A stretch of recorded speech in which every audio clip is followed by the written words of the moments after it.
Our last event today for Speaking of Dance is, I'm really happy to have John Clifford here. He has an incredible history in Los Angeles and in the dance world as well. So I've asked him to come and speak a little about himself, show some videos, and this forum can be any way he wants it to be today. So there's no kind of way of going. You can chat. So it's up to you. You can shape it. And but your history and your information is what I'm after. Okay. Well, she's going to hear that. I wonder about it. And a couple of really good stories that nobody else would hear. Some juicy. You better get the wine. Some juicy stuff. I'll open the white wine. I think is that too bright for you? I can turn that down. I don't know. That's good. It looks. How's that on tape? Good. Good. All right. Yeah. Well, that was an not an all right. Well, it's just orange. What? Orange? No, it's amber. Go ahead, John. Good. So I guess I'm going to hope that you ask a lot of questions to spur me on. But as John said, well, actually he didn't say, but I was born in Los Angeles. I'll give you a quick bio. I was born in Los Angeles. My parents were in show business in Earl Carroll's Vanities. You know what that was? That was like the last bastion of vaudeville. And they had the original theater at Sunset and Vine, which is now, I think, Nickelodeon. But that was originally the Earl Carroll Vanities Theater. And it was a nightclub variety show. And then they changed it into the Moulin Rouge. It was known as the Moulin Rouge for many years, a big Hollywood night spot. And then, I can't remember, something came in between, and then I think now it's the Nickelodeon Theater. Yeah. Is it? It's still Nickelodeon, yeah. Nickelodeon. But that's where I first was on stage. When I was like 2 years old, I was in my father's acrobatic act. So I started young. And Balanchine, I will talk a lot about Balanchine, because he really was more my father than my father. My mother had 6 husbands, so she went through them pretty fast. Wow. Another story about my dad later. But my dad was part of a two-man acrobatic act. I guess they call it a male adagio act. Very Cirque du Soleil-ish, in today's terms. And one guy did the lifting, the other one did flips and things. And I was in that when I was 2 years old. My dad got me on stage. And on my Facebook, I actually posted photographs of me standing in my dad's hands, like when I'm 2, things like that. And my mother was in the show as the class act singer. She sang light opera. And I think she went into that show when she was like 18, so she was very young. And my dad was 44 and my mother was 20 when they married. So it sort of was like a reverse cougar. And her singing career pretty much stopped. She did sing a bit, but they divorced, so I was sort of shuttled off to military boarding schools, which I'm very thankful for now because it's the only thing that gave me any discipline at all. So, but I always danced. I was in, like I said, I was in show business too, so I was used to the theater and I was used to showgirls. And I remember one of my earliest memories is in the orchestra pit, pretending to conduct the orchestra and looking up and seeing all the showgirls in their nylons and their neck tights and high heels and all.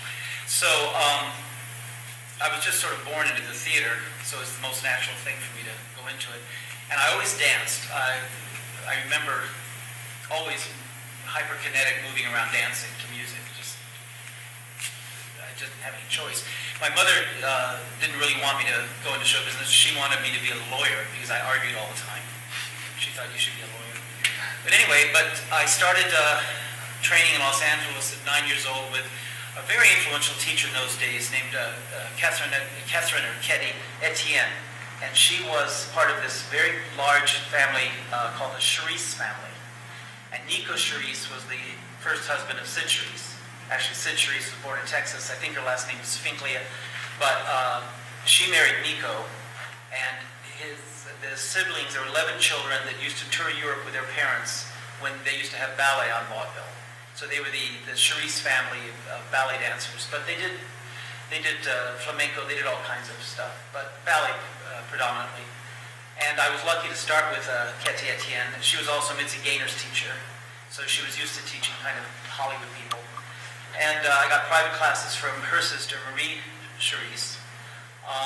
But my focus was going to be going into Broadway and being a singer, dancer, actor kind of thing, because I also acted.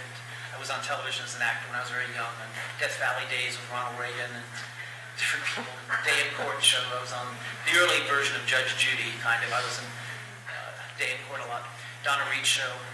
Anyway, but I'm trying to go as fast as possible. But in those days, so let's say around 1957-ish, I started around 1956. I was actually on TV when I was 11 on the Dinah Shore show twice.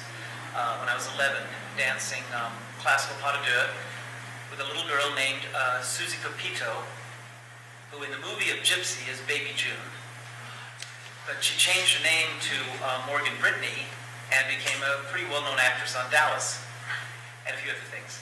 And my first experience really with ballet, classical ballet, of the big, was the New York City Ballet when they came out to do Nutcracker at the Greek Theater. And I was chosen to do the Nutcracker Prince. And, you know, I was thrilled, terrified, really. But Balanchine, I remember even then, was a very unique force. He was very calm. He was very kind. He was in complete command, but not the least bit autocratic, not the least bit what you'd expect from a, Russian European genius ballet master. I mean, he was complete. And I remember once in a rehearsal, the first stage rehearsal, I was taught the role by the ballet mistress, Janet Reed, who had been one of his well-known ballerinas. But then he took over for stage rehearsals, and in the Princess pantomime, you're supposed to walk stage right and gesture to stage left. And I guess I turned my back too far to the front, and Balanchine said, "No, dear, I know that girl up there is very pretty, but you have to show the audience what you're doing." And then another time in the stage rehearsal as the Nutcracker, when you're the Nutcracker, you have to run and jump on the Mouse King's back.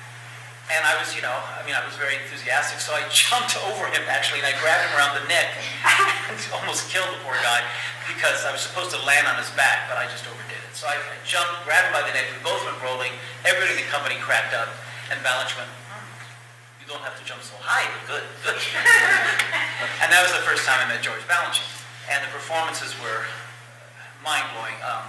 The Sugar Plum Fairy was the original Maria Tall Chief with Nikki Maglianis. And since I was the prince, I got to sit on the throne in the back so I could watch every performance. And the alternate Sugar Plum Fairy was, I think she was 19, Allegra Kent, who's also from Los Angeles. There were a lot of great dancers who came from this town. And she alternated with Maria Tall Chief as the Sugar Plum. And she also did the Dewdrop. Are you familiar with the Balanchine Nutcracker at all? The Dewdrop is a really difficult principal role. She did the Dewdrop alternating with a very young Violette Verdi. And Violette was, now that I look back at it, Violette was, I think, in her first year with the company. And she was French trained, but Balanchine adored her. And Violette had to jump like today, a Sipava. She jumped like incredible. I couldn't believe the height she got. And she was very sweet and very lively. So it was a very good first introduction, to classical ballet, to have that experience. It was amazing. And then I did a lot of TV shows. I then went to what was probably the most well-rounded, biggest dance school, American School of Dance, which was run by Eugene Loring. And Eugene Loring was the choreographer of Billy the Kid. And he hated Balanchine. I'll get into that later. But they were rivals in the 1930s for a minute. But they were rivals. And Loring had a very big school on Hollywood Boulevard, just a few blocks, 2 blocks east of La Brea, at the bottom of this big old hotel. Were you around for this?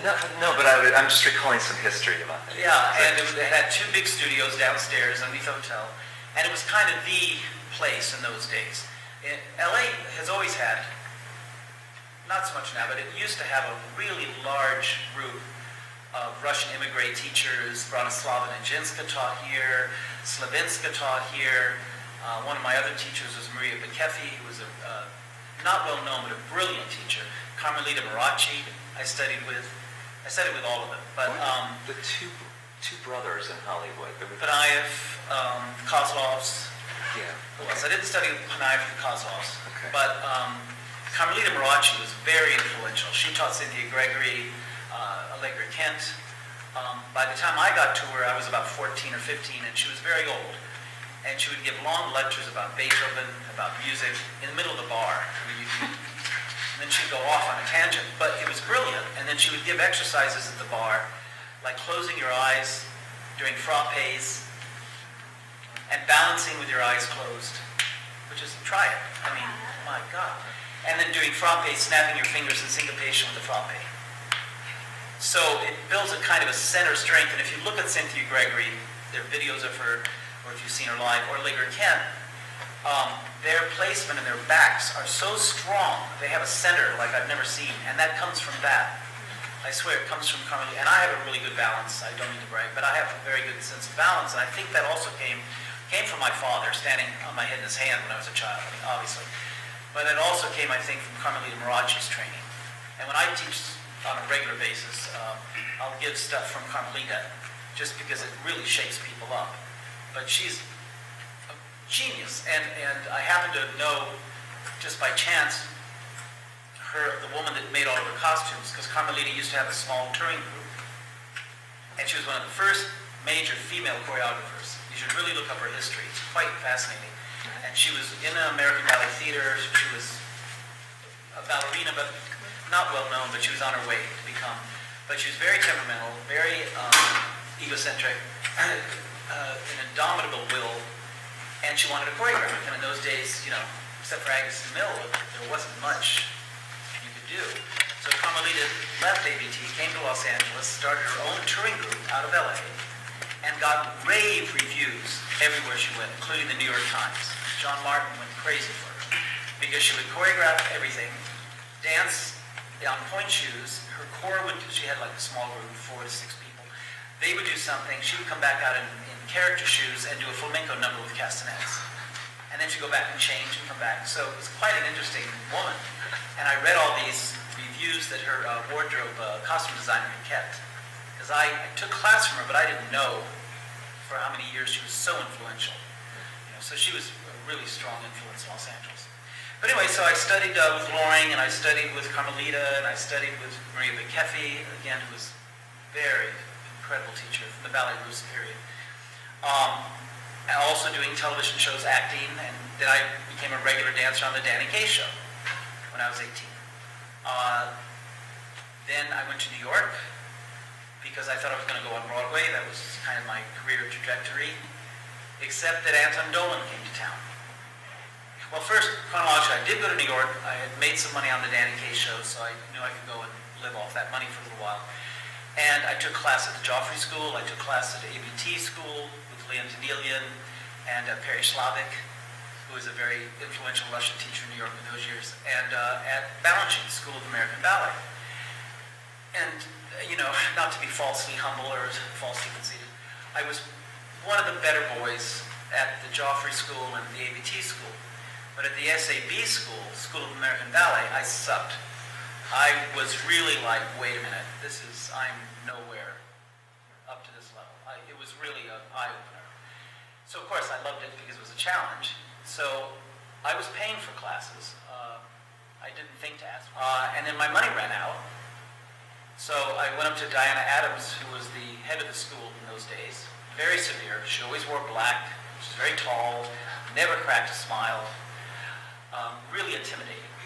But I went up to her when my money ran out, and I said, is there any way I can get a scholarship or free classes? And she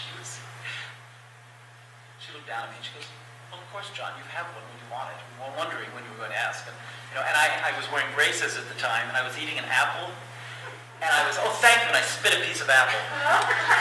And she was, you know, like really embarrassed, but she was gracious. So I studied at school a few months, and then I just couldn't survive anymore on money, and I didn't want to be a waiter, and I'd always been a professional performer. And so I went back to Los Angeles and joined what was then supposedly LA's great hope to have a classical ballet company. So we'll get into this a bit. Is this interesting for you? Yes. So before I'd gone to New York, Balanchine had come out with the New York City Ballet because they were doing annual summer seasons at the Greek Theater. When the Greek Theater was run by Jimmy Doolittle, he was a big ballet fanatic. He loved Mia Slavinska personally. They might have had an affair. But he was a big supporter of Balanchine bringing New York City Ballet out every summer. He brought out ABT, he brought out the Royal Danish. So as a young dancer in LA, I mean, the summer was great because we'd get all the major companies at the Greek, and then the Bolshoi with the Raven Fontaine would play the Shrine or the Hollywood Bowl. There was quite a lot going on. I mean, much more than now. I mean, now it's a desert, really. But it was quite a lot of good top-level ballet to see. It was cheaper to tour in those days. Now it's so expensive. Anyway, so Balanchine always wanted to have a ballet company in Los Angeles because he loved LA. When he was married to Vera Zarina, he lived in LA. He had a German Shepherd here. It's another story. And he just loved it. And so he wanted to be helpful. So Jimmy Doolittle, wanted to help him. So they put together this idea to have a local Los Angeles ballet. The Music Center had just been built, so it was around 1965. So there would be a place for a resident company, finally a major theater. And Balanchine's gimmick was brilliant because during the summer of, I think it was 65, during the New York City Ballet's 2-3 week run, he did, I think it was really a brilliant idea. He auditioned local dancers, teenagers mostly, to do Serenade to be performed within the program of the New York City Ballet at the Greek. So the whole program was Serenade and two other ballets, but the Serenade that night would be all local Los Angeles dancers as the beginning of the Ballet Los Angeles. So I went. I wasn't involved with anything there, but I went to see it, and it was beautiful. I mean, the girls did great, and the girl that did the lead was 17, Kevin O'Rourke, and she later became a dancer in my company. Long story. But that went very well. Then they did a performance at the Music Center, and the reviews were great. This was pre-Martin Bernheimer, pre-Siegel. The reviews were great. We'll get into that too. So there was support. There was a good feeling about the whole thing. But Balanchine, of course, wasn't going to leave New York and move to LA. He had the New York City Ballet. So he gave basically Jimmy Doolittle the board of directors here. On the Music Center performances, it was Paradis, Firebird, what was the other one? Raymonde, what was it? Paradis, Firebird, something else. Okay, wait a minute. I didn't brush up on this. I didn't know what I was going to be talking about. But Maria Tallchief, who had also come from Los Angeles, did Firebird. Carol Scheimoff, who was a young girl from Los Angeles that had been in New York City Ballet briefly, did the lead in Paradis. I can't think what else was on the program. But anyway, it was a big success. So Balanchine said to the board, here, you have all these dancers, Jimmy Doolittle, as your patron, the head of the board, etc. And he went back to New York. And then the board did the dumbest thing. They hired Eugene Loring to be the director. Now, Eugene Loring was a brilliant choreographer, but he hated Balanchine. And Eugene Loring's idea of classical ballet was not from the old romantic, imperial school, but a more drama Antony Tudor-based school, which is a completely different thing. And when Balanchine did the auditions for the first ballet in Los Angeles, for the Greek Theater Serenade, I was a student at Loring's school. And Balanchine rented the studios for rehearsals.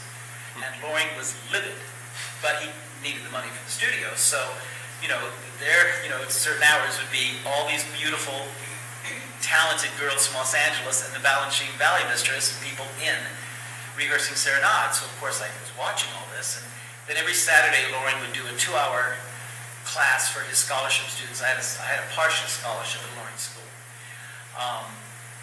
My scholarship meant that I had to clean the bathrooms and the mirrors because he wanted to discipline me, and I couldn't afford the classes, so that was fine. But he would harangue us for 2 hours every Saturday during the period of this bitching about Balanchine and how it's not classical and it's not. We heard this for 2 hours every Saturday. Like, okay, enough. We know you don't like him. So Balanchine goes back to New York. The board hires Loring. So immediately Loring kicked out all the Balanchine influence. And he made it kind of an offshoot of his American School of Dance. So he brought in Yvonne Mounsey and a couple of his teachers from American School of Dance to teach. He brought in Bella Lewinsky to have a modern class. And they were, that was going to be the repertory. It was going to be Loring idea. And Balanchine a letter was written to him. His secretary told me about it. Basically, Eugene Loring wrote Balanchine, thanks but no thanks. We don't need you now. We're fine. That didn't last very long. And during that period, I had gone to New York for my first time and was taking class at SAB. So when I came back to Los Angeles, if you can follow my logic here, when I came back to Los Angeles, Balanchine was out, Loring was in, but then right out.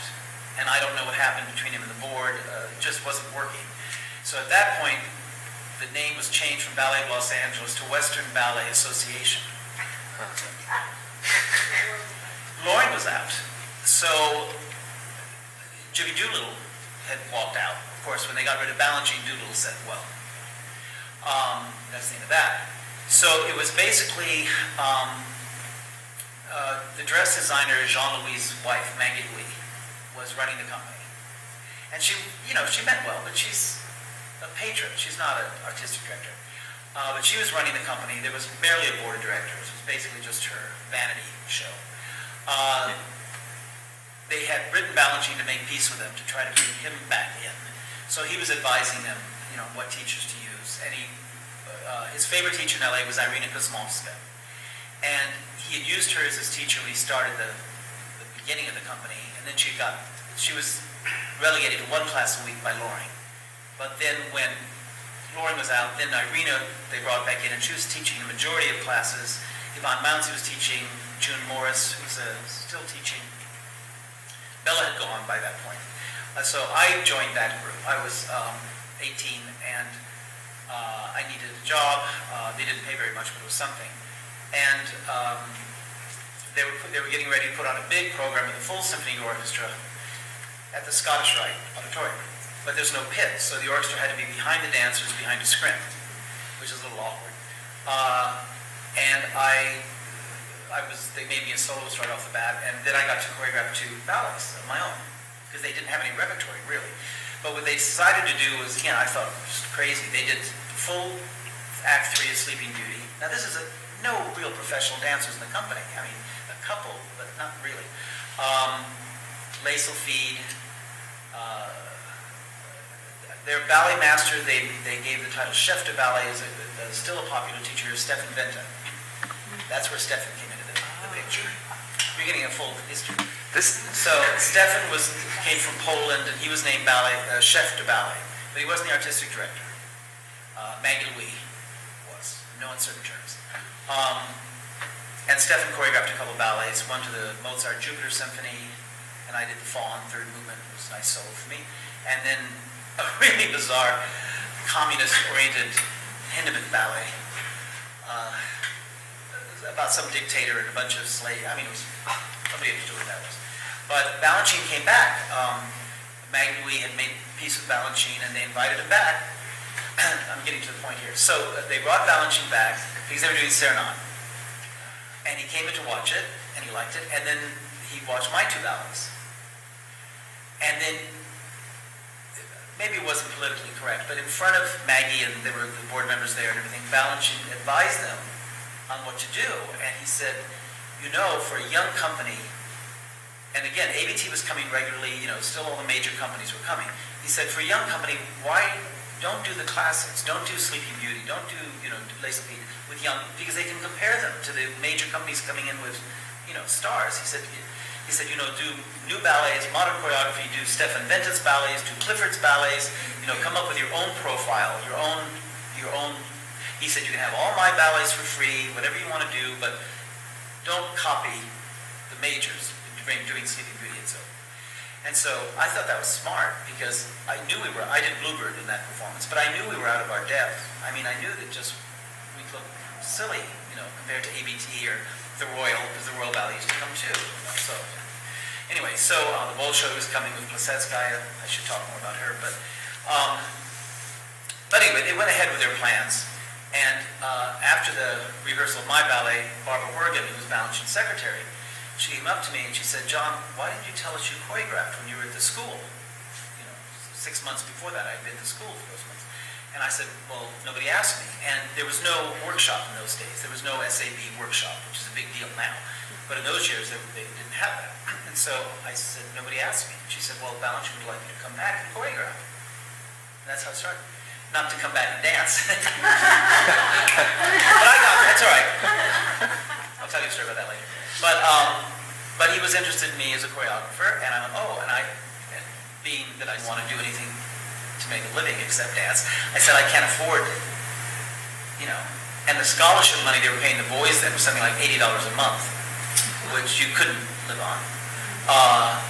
And I said to her, I said, well, I can't live on that. And she said, well, no, we'll pay you whatever you need so that you can live fine. I went, all right, in that case, I called Barbara Horgan. I said, well, is Balanchine really wants him to come back? And she said, yes, she come back and we'll get you a place to stay and we'll figure something out. I went, okay. So I did, and Balanchine comes out to me the first day. He goes, okay, dear, start choreographing.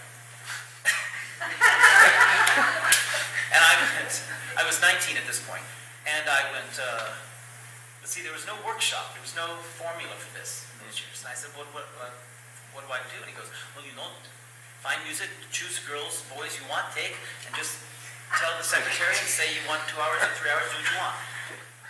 And I said, okay.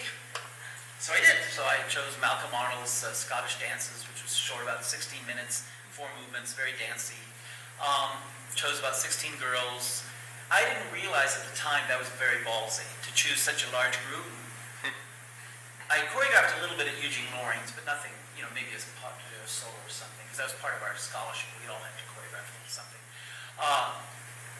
But it just seemed the logical thing to do. So I chose 16 girls and 3 principal dancers. One was Star Denias, who later became a star with the Joffrey. She was a baby then. Lynn Bryson, who later went into New York City Ballet. And Bojan Spasov, who later, I think he's heads Carlisle or something, or Pennsylvania Ballet School or something. Anyway, but he was a student at the school of the American Ballet. So I did this ballet in 2 weeks. And then I invited Balanchine. I said, well, I did a ballet. You want to come watch it? He said, okay. So he came in with Suzanne Farrell, because in those days they were inseparable. This was pre-marriage, before she got married. And I wasn't nervous at all. Balanchine didn't make me nervous until way later, but I wasn't nervous. I just felt support coming from him. I just felt this, oh, dear, show me what you did. So they did the ballet. The kids were terrified. You don't have Balanchine sitting there. But they danced. Everything went fine. And then he came up to me afterwards and he goes, okay, is this something you did in L.A.? And I went, no. Anyway, I'll never forget this because he kind of, to surprise Balanchine was a trick. I mean, he usually could never fool him. And if you did try to fool, I'll tell you a story later, but he always never liked to be caught off guard, kind of, he always wanted. So he said, you didn't do this, when did you do this? And I said, well, since I got here last week. And he went, you did this in 2 weeks? And I said, yes. And he went, and I realized that was surprising to him, but I hadn't thought of it, that it was fast. That's normal. Anyway, so then he said, okay, do something else, something new right away. And I went, okay. So then I did the Bizet Les Arlésiens suite, and then I did Morton Gould's Spirituals for Orchestra, string. It's really jazzy. You'd like it. It's really, really fun music. And I'd done the pas de deux that in LA, but I did the whole ballet there, and so I was doing like a ballet every week or two, And he was coming in and watching, and he was good, okay, good. And I tried to vary them. So one was classical, one was jazzy, And I used a lot of acrobatics from my dad in my early life. So I used some acrobatics that weren't typical for the ballet stage. Now they are, but we're going back to 1966. But everything was going along fine. And then Andre Gillespie had a company in Long Island, and he was one of the teachers at school. And he asked me to do a ballet for him. So I did revive a ballet I'd done in LA to Shostakovich for 4 girls and me called The Class. It was kind of a classroom ballet. So I did the performance and I sprained my ankle badly in the performance. And there actually was a video of it. So you can see when it happens and I kind of hop around. But then after that, I couldn't take class because, while my ankle was getting better. So I asked Balanchine, and this was the only time that I got tongue-tied, is I went to Barbara Horgan, who was the secretary, brought me to New York, and I said, Barbara, I can't take class in school. Do you think Mr. B would let me watch company class? And I should back up. When I was first at the school choreographing, Balanchine invited me to come see New York City Ballet. every night. And I said, well, I can't afford it. He said, no. And so he gave me tickets. So I would have tickets every single performance for me to watch the company. And he said, you have to come watch and you have to learn. You watch and learn. So I would dress up in a brown suit, because I only had one suit, because I thought you had to wear a suit. So I wore this brown suit every night, every 8 performances a week. So I was used to going to the theater and going to watch, but I never went backstage. So anyway, so I went up to him.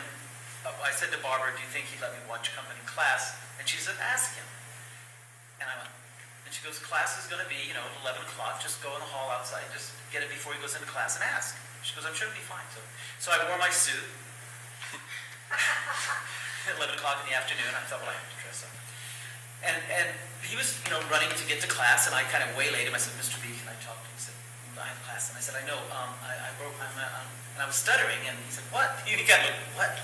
And I said, well, I sprained my ankle here. Can I watch class? And he went, oh, yes. So we went in, and then, the company, probably they still are, but they're very close-knit, very snooty to outsiders. This is their territory. This is the main hall of the State Theater. Nobody walks in there.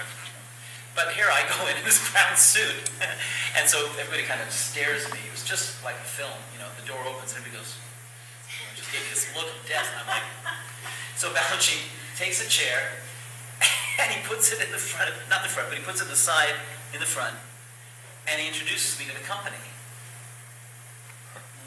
John, young choreographer, he's going to watch. And I went, crap.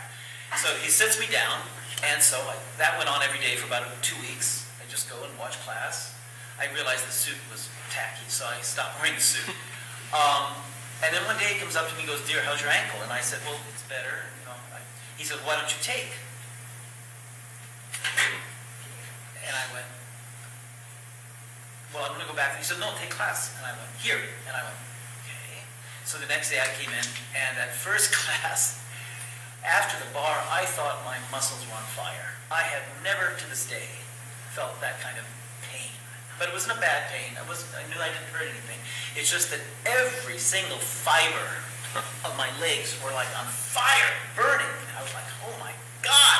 I'd never had a class like that at the school, and I had Gillespie's classes, and Pierre Vladimiroff, Stanley Williams. I had all the major teachers in the world, really. Plasetskaya, Messerer. I had Balanchine's class. Absolutely like, God, But everybody else survived, so so after a week or so, then it became possible, and then it was like, oh, well, I'm actually getting better. So then my ankle got fine, so then I went back to SAB.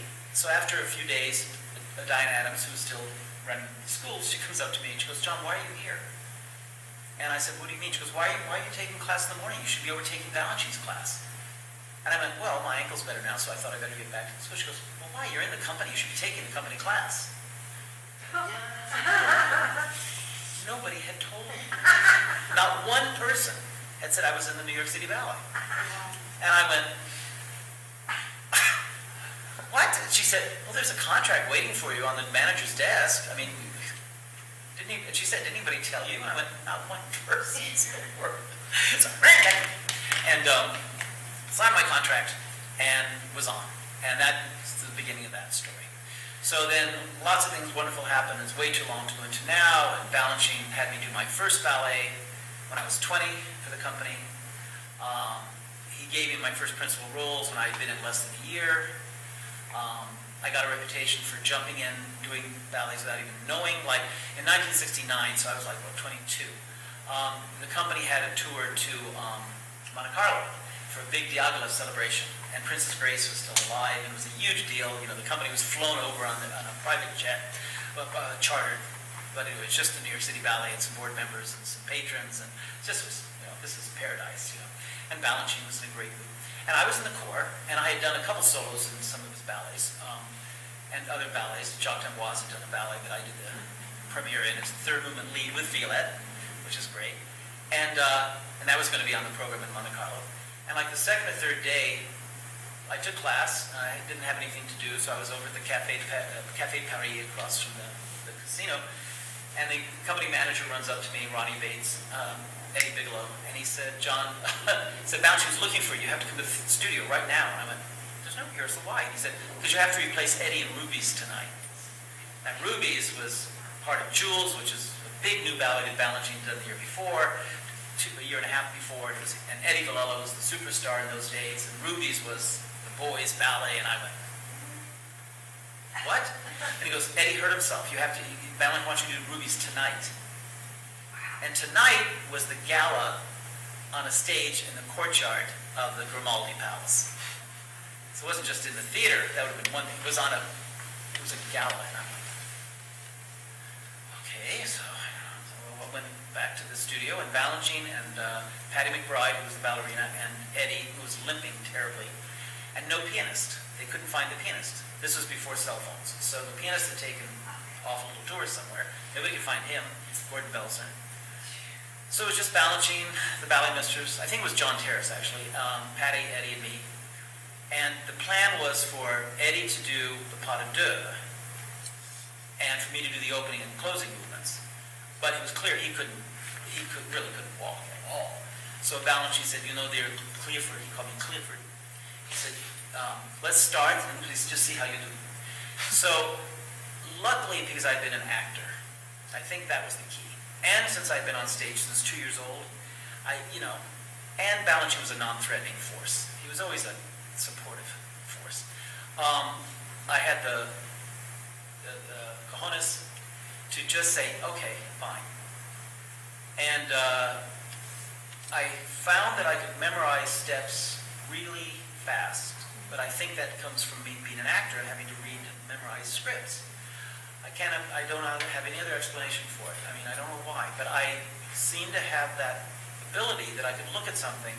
And this is in a book, so I'm not bragging about it. Balanchine actually said this to a writer once in a biography. It's in the last chapter about my ability. And it was so weird because I just did that. I just put myself into a blank state, just completely blank, and they started teaching me the choreography, which I had not understudied or anything at all. I'd done the core of Ruby's, so I didn't have time really to look at the principles. That was one ballet I couldn't go out and watch every night because I was in the core of it. So I really didn't know what the principals were doing. So we had 2 hours of rehearsal. I learned the whole ballet with no music. Then at 6 o'clock, they said, be at the theater at 6. The pianist will be there by then. So I got to the theater at 6. Since I'd done the core, I kind of knew where to stay out of the way of the principal, kind of. So I wasn't too concerned about bumping into the core. But so we had like another hour run through the music, and then I did it. And, knock on wood, I only made one minor mistake, where I kicked on the wrong side of Patty and I hit her hand a little bit with my foot, but that was it. Every music that you might think is there's a place where Patty's on one side and I'm on the other side. And we have to count 5/8, very fast eights, 1, 2, 3, 4, very fast. The first 4 of those are silent. Or 5, 6, and then it comes in. So you have to catch it on the silence to do the 5/8. So I was counting like crazy, but I couldn't remember what the step was. Because you have to run in on the 5th 8 and start, and I was like blank. I was counting, I knew the 5/8, but I didn't know the step. And I didn't have contact lenses in those days, so I was blind as a bat on top of it. So I'm like gesturing to Patty on the other side, what's the step? She thought I lost the count, because that's really harder than the steps, the count. And she was going, 1, 2, 3. I said, no, what's the... So I tried to run across. I said, no, I can't get back, get back to my side. So I really just literally ran on the right cue, not knowing what, and like a step before I got there, I went, oh shit, yes, and I remember what the step was. That was most to this day, the biggest panic I've ever had as a performer, was running on stage blank, you would know. Like, God, it got to me. So I did it, everything was fine, and then Eddie came back, kind of pissed off at me, Villella. He was like, yeah, Clifford, I can't believe you did that. Yeah, well, good. Yeah, you did it. Balanchine was beating. He was happy. And he was very, very happy. And he was like introducing me to Princess Grace and then David Niven. Saying, oh, he learned this afternoon. Wonderful. I was like out of my mind at that point. I was like so exhausted. And I was glad it was over. And I was, that's, if I would have screwed up, I would have been cemented in his brain. You know what I mean? As a screw up. So I knew that, I couldn't fail. But it worked. And then he kept me in the ballet, splitting all the performances with Eddie, which Eddie didn't like. And then when Eddie started getting older, then I took over, and nobody else danced rubies but me until I left the company. And Balanchine was always, I'm not bragging, but Balanchine was always like that with his dancers. If he put you in that ballet, you usually didn't have an alternate. Sometimes you wouldn't even have an understudy, which is a little crazy. But and when he was choreographing, he didn't really want anybody else in the room. He was just making the ballet for you. So, and it wasn't just me. I mean, Violette, Melissa, I mean, if it was a new ballet or something, most all the dancers that he choreographed on, it was like this big gift. That was your ballet, and there was a relationship between you, the music, the choreography, and Balanchine. Now, if it was a ballet he was reviving, an old ballet, maybe there might be two casts. But generally speaking, in those years, I mean, it was a very personal, relationship with him, with all of his dancers, not just the leads, the core too. I mean, everybody knew. It was a really unique. I've never seen any other company like him.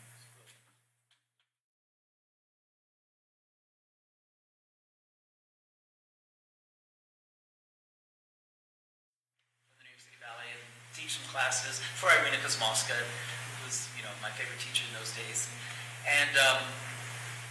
And one year, she had a student company called Los Angeles Junior Ballet, and they would do these performances like school recitals. So she invited me to her president of her board, Betty Impey, who later became a big force. She stayed at LA Dance Kaleidoscope with Betty. But Betty invited me to come back because I was going to be in LA anyway. She goes, "Do you want to do something on this show or maybe choreograph?" I said, "Sure." So I brought out a couple of dancers from New York City Ballet that had come from Los Angeles, from Irina School. Lily Samuels, who later married Brandon Tartikoff, who was the head of NBC, brought Lily out. Marilee Stiles, who later married Stuart Stern, who wrote Rebel Without a Cause screenplay. And the two Bourne sisters. Bonita Bourne, who later became a ballet mistress for San Francisco, and Lisa Bourne, who became one of Baryshnikov's last partners in New York City Ballet, and then she also now stages Balanchine around the world. So all these kids were from LA, all trained by Irina.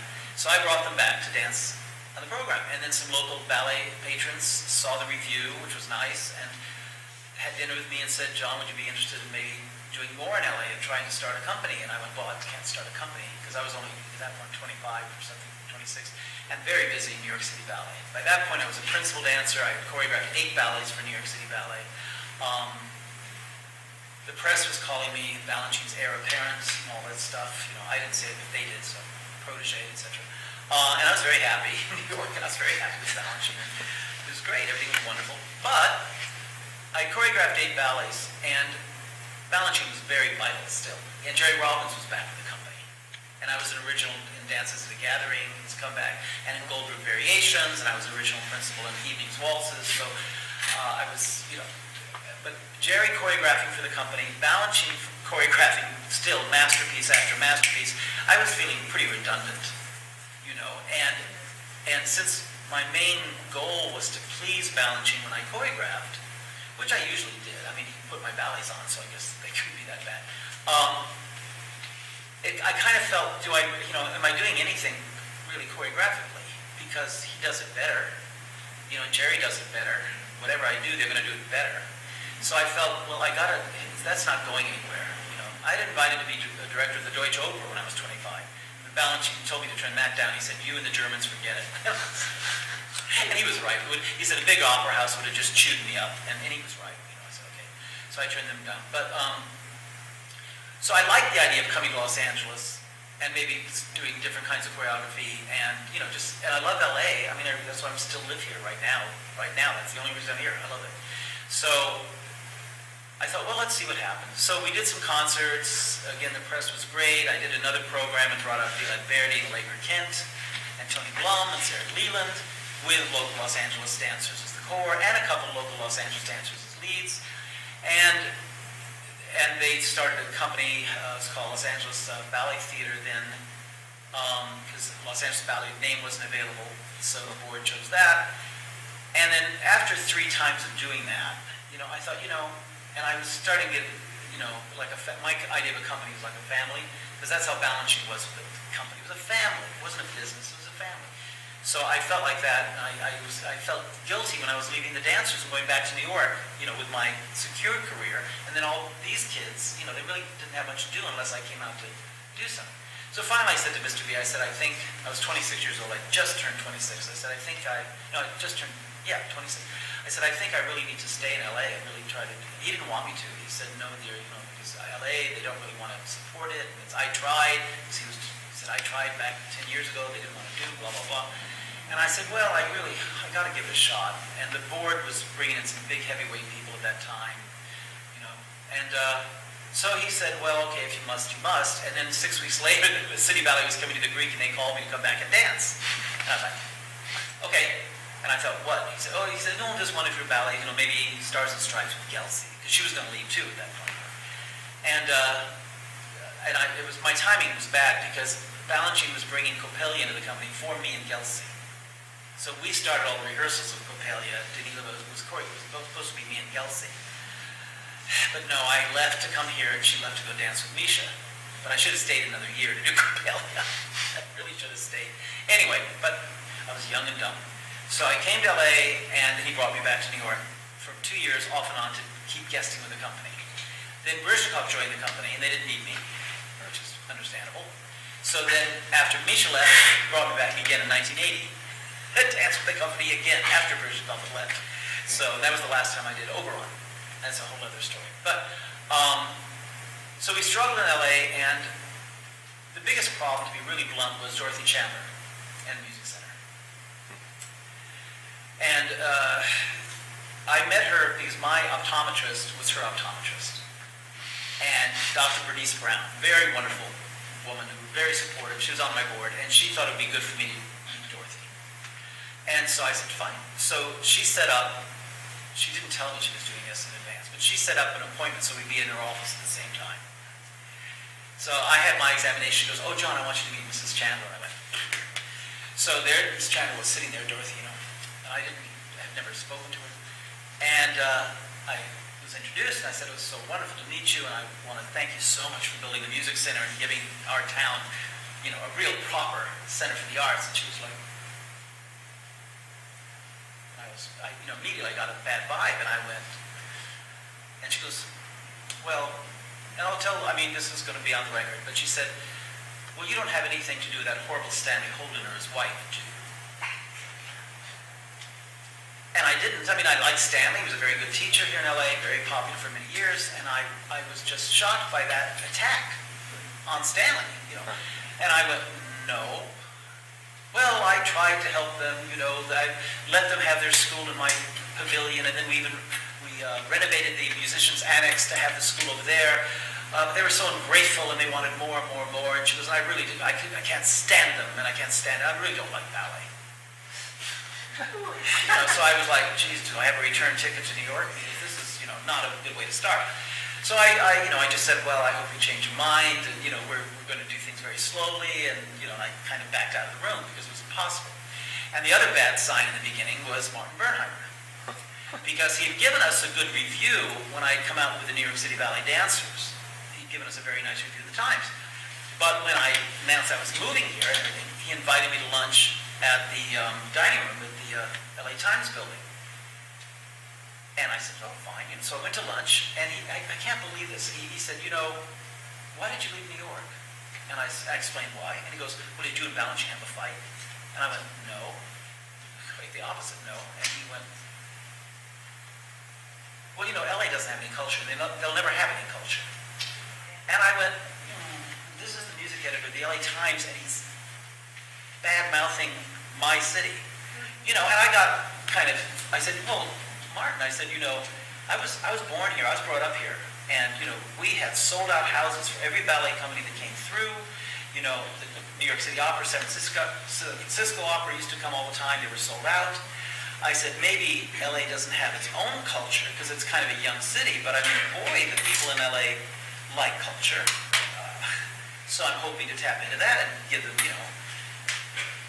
And he went, he said, no matter what I may write about you, just go ahead and do what you think you should.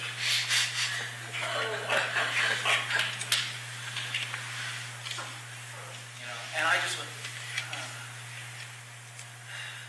And then I found out, just to finish this without getting too negative, is that we had some very good board members. Irving Stone, the author of Agony and the Ecstasy, his wife was on our board. Gene Stone. Victor M. Carter, who was, I think, one of the biggest benefactors of the University of Tel Aviv, and he was a very big philanthropist in LA. He was on our board. We used to call him Papa Carter. He was a great, wonderful, supportive man. And Jim Jacobson, who was the West Coast head of Prudential Life Insurance and was a Mormon, was on our board. So we had a real mix of, Dorothy Chandler herself was getting on the phone, calling these people to get off our board. And Gene Stone, when they said, John, I told her, stop calling me, Dorothy, because the ballet needs our help. We want to have a ballet company in town. And Dorothy said, well, the music center needs your help. The LA Philharmonic is the thing. We need your help. So it got to be this competition that I didn't know how to solve. I didn't know. And there was a very interesting woman, named Olive Barrett, who was a big music center supporter, but she was also an extra in a lot of movies and TV shows. And she looked like, the actress Martita Hunt? You ever heard of Martita Hunt? She had a very big face, you would say a horsey face in a way, but very elegant, and she would play these English dowagers and things. And so Olive Barrett, I think she had a lot of money, but her hobby was to be in movies as an extra, or just to be there. There was a hobby. So I got to know Olive, because my company did a lot of TV shows, we did a lot of movies, because it was a good way to bring income into the company. And there was ballet dancers, so we didn't have to moonlight as anything. They were ballets. But Olive got to be friends of mine, and one day Olive said, John, I just wish your board could resolve this conflict with the music center. And I said, well, I wish we could too, but I don't know what the conflict is. I'm not taking any money away from the music center. And Olive said, well, Dorothy, Buffy is a very good friend of mine, and Buffy feels you are. She feels your board is taking money away from the LA Philharmonic. And I said, but what can I do? LA should be a cosmopolitan, sophisticated city, and you should have ballet, opera, symphony orchestra, the three pillars of a society. And we have art museums, and she said, well, Buffy, so you have that man from Ambassador Auditorium in Pasadena, Stanley Rader, if you know the name. And he was, I think, the president for it. So he got us to be able to do performances at the Ambassador Auditorium, which is a nice theater. But boy, was that a slap in the face to Buffy. Because in those days, when they opened the Ambassador Auditorium, the Ambassador Foundation had a lot of money, and they were paying musicians like Horowitz and things more money to play there than play at the music center. And my little ballet company got caught in the middle because Stanley was on our board. And I said to Olive, will you please tell Buffy we would love to play the music center if we could afford it. But they weren't giving us any breaks. Whereas the Ambassador Auditorium, because Stanley was on our board, we would get like a really reduced rate to rent the theater. But I said to Olive, we would love to be part of the music center and play at the music center. But she goes, well, she just says, you can't have Stanley Rader on your board. And would she like to come on the board and replace him? What do you want me to do? But anyway, that's what we faced for 10 years. And the end of it was the Joffrey getting their money from Dave Murdoch. You know about that, right? They got $2 million to be named resident company of the music center. That's how they were chosen. But never mind. But that finally did it. And then my board finally gave up. And they said, we can't fight it anymore. And I said, damn it. Because we had a big school. We turned out Damien Wetzel, Reed Olson, who's now the most popular dancer in LA, there's a video of him. And my dancers went on to other companies, and they did fine. But they all wanted to stay in LA. And they had families here, and the school was big, and just was a real shame. But that's kind of I've spoken for an hour or so. That's the kind of my history in LA.